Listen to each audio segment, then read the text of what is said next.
Selamat datang di pelajaran Hayat Alkitab yang dipersembahkan oleh Yayasan Perpustakaan Injil. Program-program ini berdasarkan pada ministry Witnessly dan karya puncaknya selama 21 tahun, yaitu pelajaran Hayat. Pelajaran Hayat Alkitab berfokus pada kenikmatan akan Kristus sebagai hayat ilahi, seperti yang diwahyukan di dalam Alkitab. Kami berharap melalui pelajaran-pelajaran ini, Anda akan dibawa ke dalam kenikmatan yang lebih dalam akan Alkitab dan Tuhan Yesus kita yang terkasih dan mustika. Sekarang mari kita bergabung dengan program hari ini.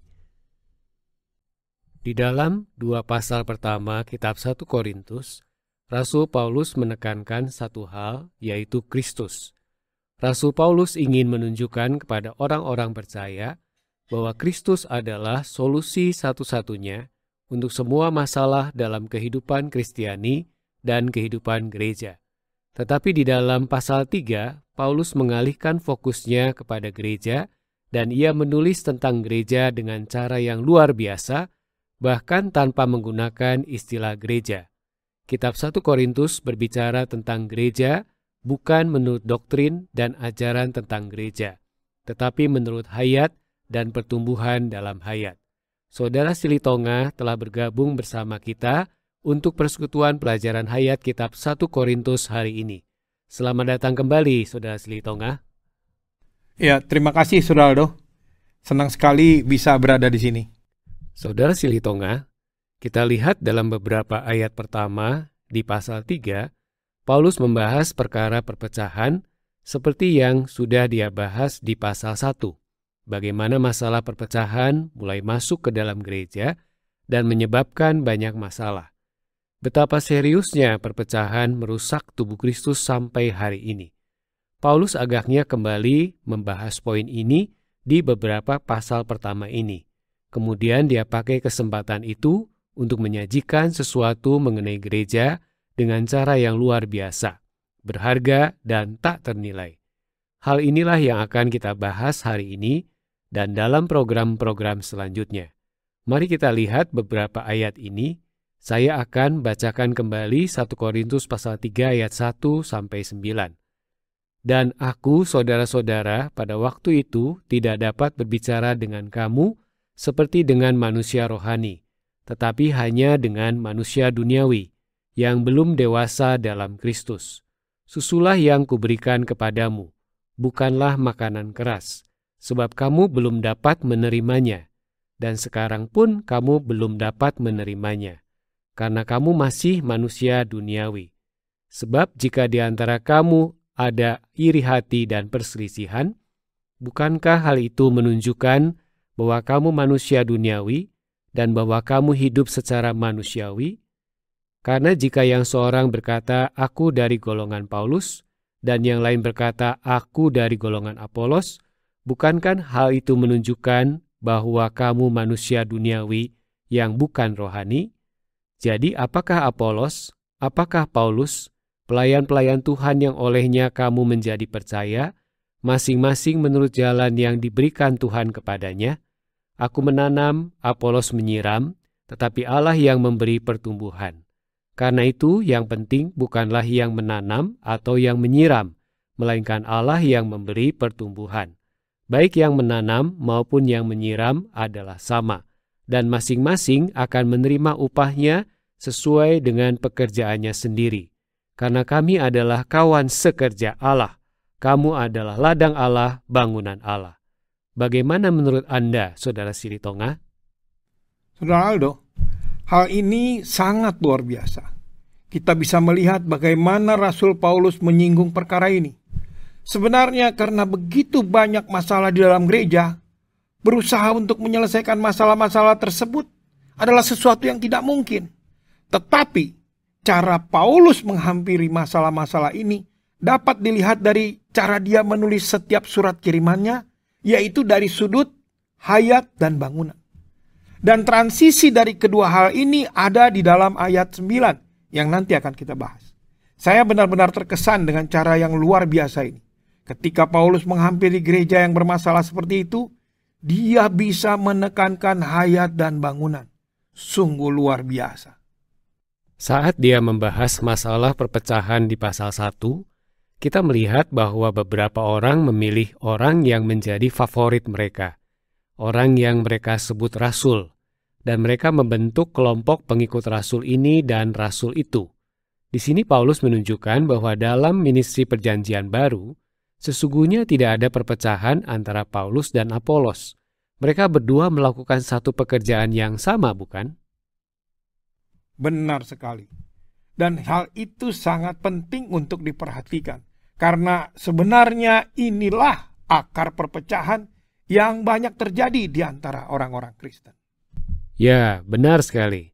Kita adalah tanah garapan Allah, ladang Allah, dan akan menjadi bangunan Allah, seperti yang akan kita lihat dalam program-program selanjutnya. Hal ini menempatkan gereja dalam alam yang sangat organik, bukan? Ya, saya rasa itu kata yang tepat untuk digunakan. Hal ini bukanlah suatu doktrin, melainkan sesuatu yang berkaitan dengan hayat dan penerapan hayat. Perkara menanam, menyiram, dan Allah memberi pertumbuhan sangat menonjol di bagian ini. Dan inilah satu-satunya cara untuk membereskan masalah yang ada di Korintus. Bagaimana jika kita sekarang mendengarkan bagian pertama dari kutipan Saudara Witness Lee, lalu kita kembali membahasnya bersama-sama, Saudara Silitonga? Baik, mari kita dengarkan. Paul's writing, Mulai pasal 3, Paulus berbicara mengenai gereja. Ketika sampai pada gereja, ia menulis dengan cara yang penuh makna, berfaedah, dan memberi hayat, dengan cara memberi makan, menanam, dan menyiram bagi pertumbuhan. Walaupun kata gereja tidak digunakan dalam pasal ini, namun Paulus berbicara tentang gereja dengan cara yang sungguh indah. Tentang gereja, Paulus tidak menuliskannya dengan cara doktrinal. Doktrin hayat pun tidak, tetapi dengan cara pengalaman hayat. Paulus berkata, "Aku menanam, Apolos menyiram, tetapi Allah yang memberi pertumbuhan. Karena itu, yang penting bukanlah yang menanam atau yang menyiram, melainkan Allah yang memberi pertumbuhan." Dikatakan dari segi pertumbuhan dalam hayat, para minister Kristus, baik yang menanam maupun yang menyiram, tidak terhitung apa-apa. Hanya Allah adalah segala sesuatu. Paulus menekankan fakta bahwa hanya Allah lah yang memberi pertumbuhan. Dalam ayat 8, Paulus mengatakan, baik yang menanam maupun yang menyiram adalah sama. Di sini seolah-olah Paulus berkata, aku dan Apolos adalah satu. Aku satu dengan Apolos, dan Apolos satu denganku. Mengapa kalian berusaha memecah belah kami? Mengapa beberapa orang di antara kalian berkata bahwa mereka dari golongan Apolos, dan yang lain berkata bahwa mereka dari golongan Paulus?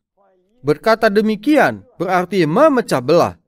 Apolos dan aku adalah satu dalam ministry yang Allah berikan. Aku yang menanam dan dia yang menyiram. Tetapi kami berdua berbagian dalam satu ministry. Lagi pula, tiap-tiap orang akan menerima upahnya sesuai dengan pekerjaannya sendiri. Kami adalah kawan sekerja untuk Allah, dan kamu adalah ladang Allah, bangunan Allah. Saudara Silitonga, menurut saya ayat 8 dan ayat 9 perlu kita bahas lebih banyak. Di dalam ayat 8 ada perkataan yang sangat tegas dari Rasul Paulus bahwa tidak ada perpecahan antara dia dan Apolos. Masalahnya bukan pada mereka berdua, melainkan pada orang-orang percaya di Korintus yang memilih untuk berpihak pada salah satu rasul dan mencoba menciptakan sejenis perpecahan. Tetapi intinya, mereka hanyalah pekerja, kawan sekerja Allah yang bekerja sama dengan Allah di ladang Allah yang adalah gereja. Bukankah demikian? Ini benar-benar sesuatu yang menarik untuk dibahas.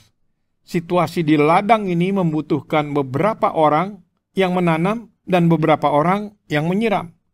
Hal ini menyiratkan bahwa menanam dan menyiram adalah satu pekerjaan.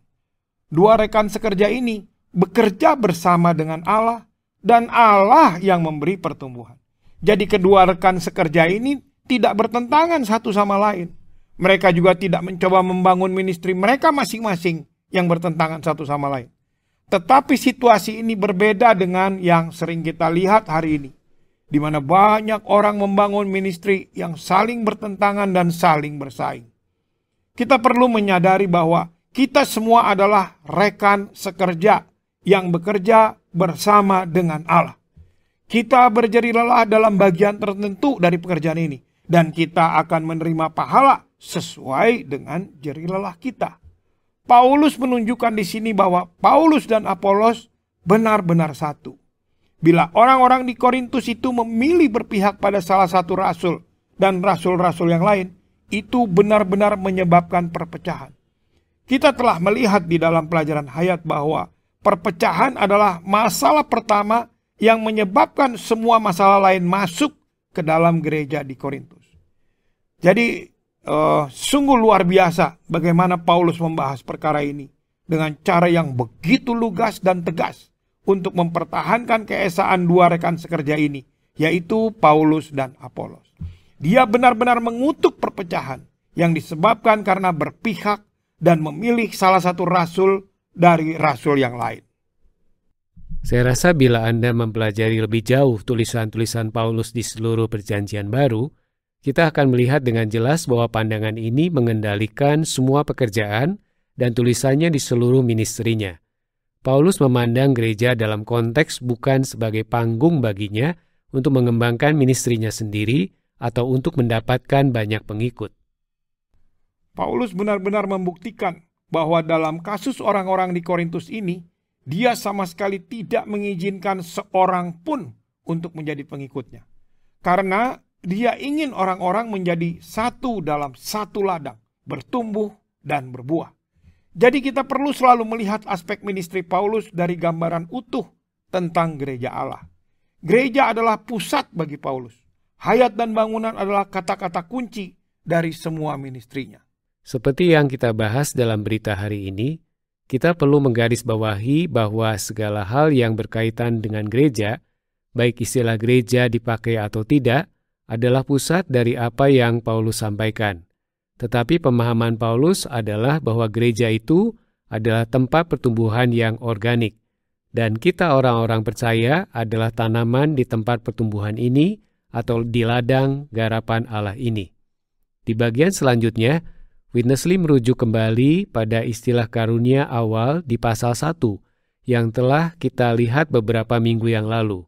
Banyak orang percaya berbicara banyak tentang karunia-karunia dan biasanya mengacu pada hal-hal mujizat yang muncul di pasal-pasal selanjutnya di dalam 1 Korintus pasal 12 dan 14. Tetapi di dalam 1 Korintus 1 ayat 7, mengenai karunia dikatakan bahwa agar kita tidak kekurangan dalam suatu karunia pun, sementara kita menantikan penyataan Tuhan kita Yesus Kristus. Di dalam berita pelajaran hayat yang mengacu tentang ayat itu menunjukkan bahwa karunia di pasal 1 ini tidak sama dengan karunia-karunia mujizat yang dibahas di dalam pasal 12 dan 14, kan? Tidak sama. Hal ini sangat penting untuk disadari. Karena banyak orang berpikir bahwa istilah karunia itu dianggap sebagai sesuatu yang berhubungan dengan supranatural atau sangat khusus atau sangat mulia dan sangat menarik perhatian. Tetapi yang dibicarakan oleh Paulus di sini adalah karunia-karunia awal yang berhubungan dengan hayat. Dan karunia hayat kekal adalah salah satu aspek dari karunia yang kita terima ketika kita menerima Kristus dan Roh Kudus. Mari kita mendengarkan kembali bagian kedua dari kutipan Witness Lee. Paul considered us. Di dalam pasal 3 ayat 1-9, kita melihat Paulus menganggap semua orang beriman di dalam Kristus sebagai tanaman yang memerlukan pertumbuhan. Hal yang terpenting bagi sebatang tanaman ialah pertumbuhan. Kaum beriman Korintus tidak kekurangan dalam karunia-karunia awal dalam hayat yang kekal dan Roh Kudus. Tetapi mereka sangat kurang dalam pertumbuhan hayat. Karunia-karunia awal diberikan dengan maksud supaya dipertumbuhkan dan dikembangkan. Perkara yang paling diabaikan kaum beriman ialah karunia awal bagi pertumbuhan hayat. Saya harap banyak di antara kita, khususnya kaum muda, sadar bahwa mereka memiliki hayat ilahi dan Roh Kudus sebagai karunia awal, dan karunia-karunia ini perlu bertumbuh dan berkembang. Kaum beriman Korintus telah menerima karunia-karunia awal hayat sebagai benih. Ini berarti benih itu telah ditaburkan ke dalam diri mereka, dan mereka adalah tanah tempat benih itu bertumbuh. Tetapi walaupun mereka telah menerima benih, mereka masih membutuhkan pertumbuhan hayat untuk perkembangan karunia-karunia yang telah mereka terima itu. Banyak orang Kristen berbicara tentang karunia-karunia, tetapi mereka tidak memperhatikan karunia-karunia awal.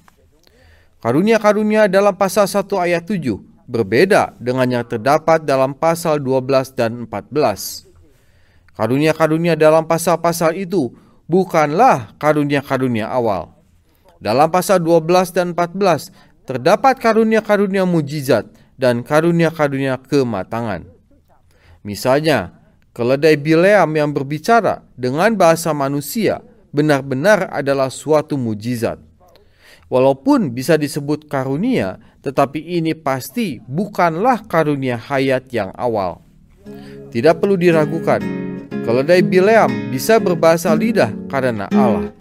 Tetapi keajaiban itu tidak seberapa membantu Bileam maupun keledainya dalam hayat. Saudara Silitonga, pada tahap ini di dalam kitab 1 Korintus, Paulus sekarang membawa orang-orang percaya di Korintus pada solusi untuk masalah mereka, yaitu karunia awal seperti yang dia bicarakan sebelumnya. Karunia ini bukanlah hal-hal mujizat, tetapi karunia hayat kekal dan Roh Kudus yang menjadi komponen bagi kita sebagai orang-orang percaya untuk bertumbuh dalam hayat ilahi. Dan akhirnya inilah solusi untuk semua masalah kita, bukan? Ya, itu sangat benar sekali, Saudara Aldo. Hampir setiap orang Kristen menyadari sejak awal kehidupan Kristianinya bahwa dia perlu bertumbuh. Tetapi seringkali dia diajarkan bahwa bertumbuh itu berarti mendapatkan lebih banyak pengetahuan, mendapatkan lebih banyak doktrin, atau mendapatkan lebih banyak kuasa. Maaf, saya harus mengatakan ini. Itu bukanlah pertumbuhan. Pertumbuhan yang kita butuhkan adalah pertumbuhan dalam hayat. Kristus adalah hayat kita sekarang, dan kita perlu bertumbuh dalam hayat kekal ini. Pertumbuhan ini dapat dicapai hanya melalui melatih roh kita, di mana hayat kekal ini telah ditanamkan. Kemudian karunia Roh Kudus juga merupakan karunia yang di dalamnya kita harus bertumbuh. Roh insani yang ada di dalam kita telah dibaurkan dengan roh ilahi, sehingga kita memiliki roh ilahi dan roh insani berbaur menjadi satu roh. Kemudian di dalam kitab ini Paulus menyebutkan bahwa siapa yang mengikatkan dirinya pada Tuhan menjadi satu roh dengan dia. Maka roh ini di dalam kita adalah elemen yang bertumbuh di dalam diri kita, lalu menyebar dari roh kita ke semua bagian dalam diri kita. Inilah pertumbuhan. Inilah pertumbuhan dalam hayat. Inilah pertumbuhan dalam roh. Inilah pertumbuhan dalam Kristus. Dan ini bukanlah sekedar pertumbuhan mengenai doktrinal, pertambahan pengetahuan doktrinal. Memang doktrin diperlukan karena doktrin ini menjelaskan apa yang terjadi pada kita. Tetapi mempelajari doktrin saja tidak akan menyebabkan kita bertumbuh.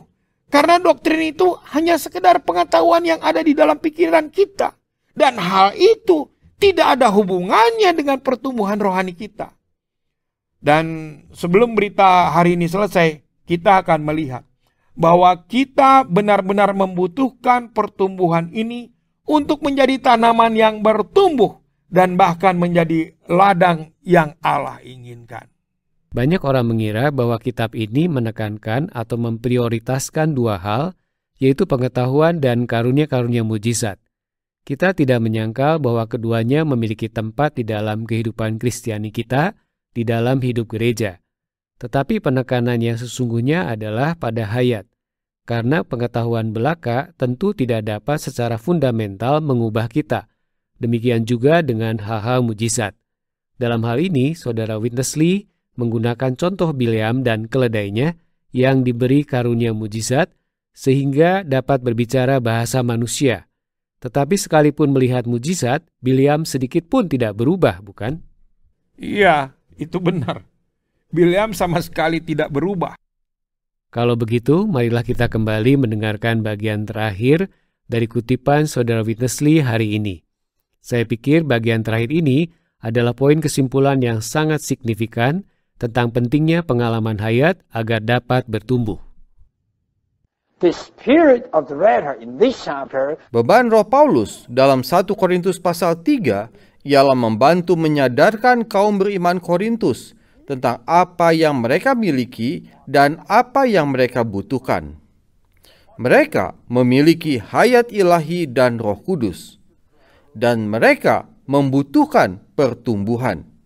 Pertumbuhan dalam hayat dan pertumbuhan dalam Roh Kudus. Tetapi bagaimana kaum beriman ini dapat bertumbuh?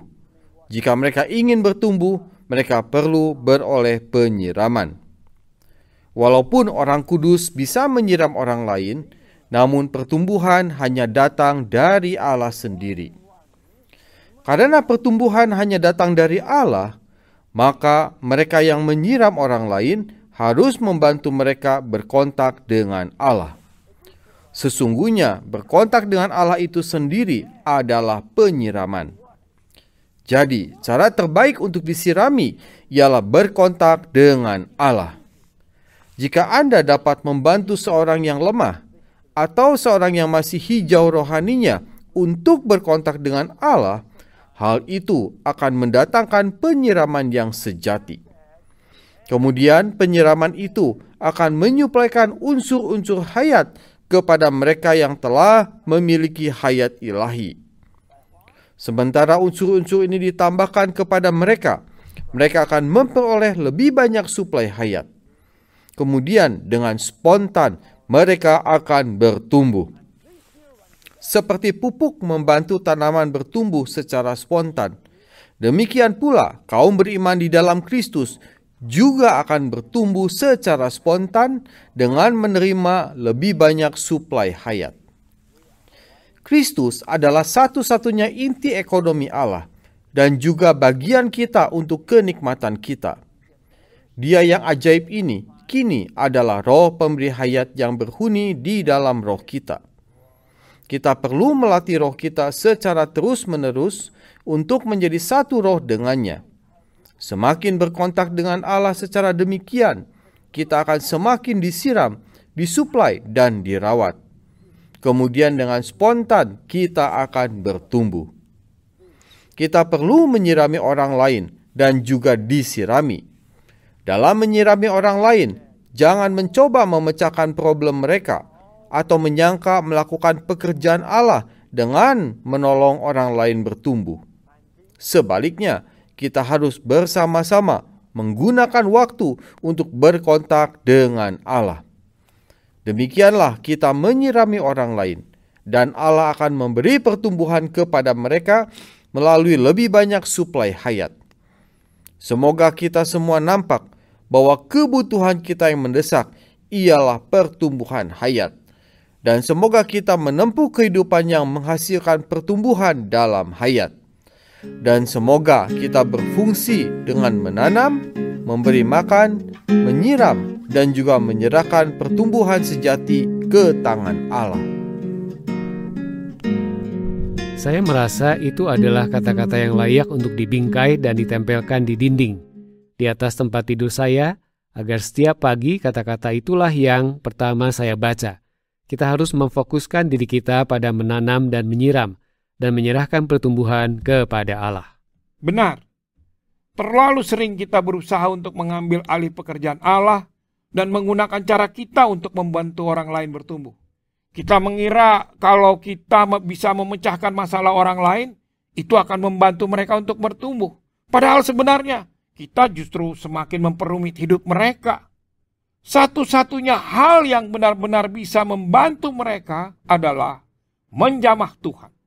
Jika kita bisa mengajak orang yang baru percaya atau orang yang sedang mengalami kesulitan untuk berdoa bersama, mendoa bacakan firman bersamanya, dan membantunya menjamah Tuhan, dia akan bertumbuh.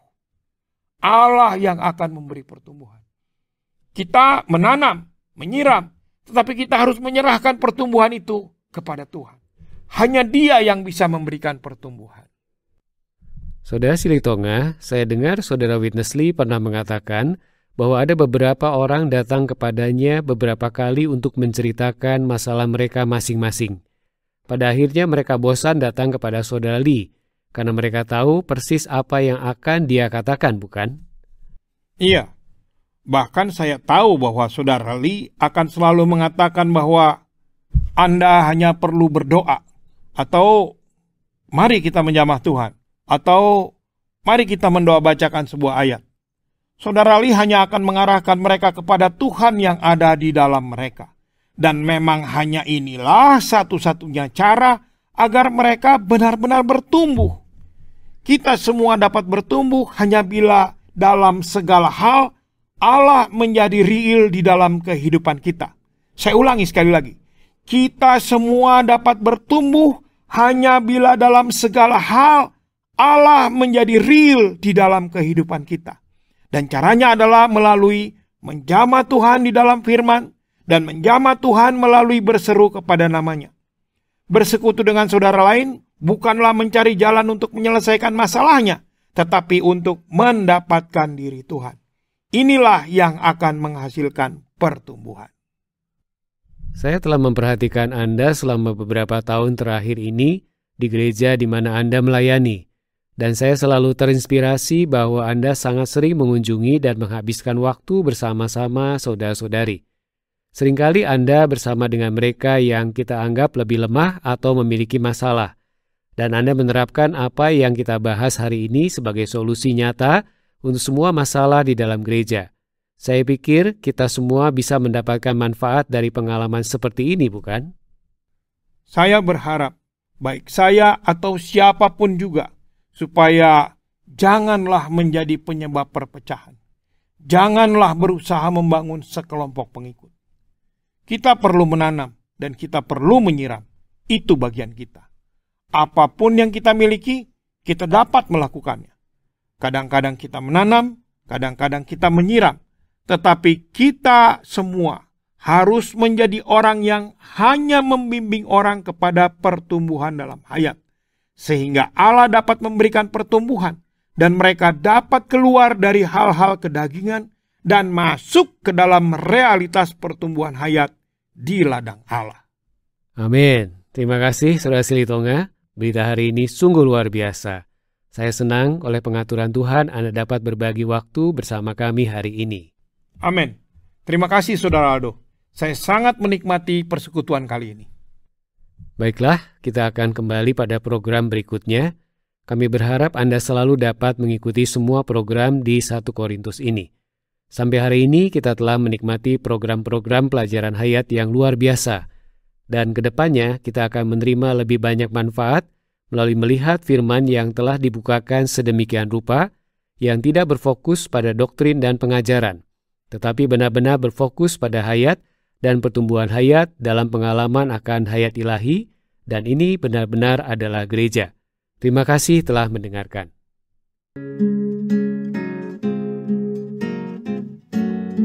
Terima kasih telah mendengarkan program pelajaran hayat Alkitab bersama Witness Lee yang dipersembahkan oleh Yayasan Perpustakaan Injil.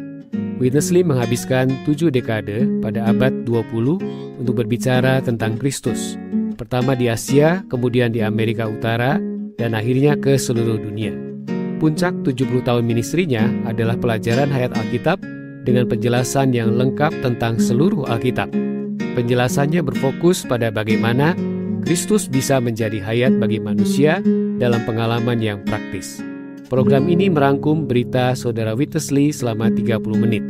Tetapi jika Anda ingin mendapatkan berita lengkapnya, Anda dapat membaca buku pelajaran hayat. Anda juga dapat mengunjungi website kami di pelajaranhayat.com. di mana Anda bisa mendengarkan audio program ini secara gratis. Sekali lagi, websitenya adalah pelajaranhayat.com. Terima kasih telah mendengarkan.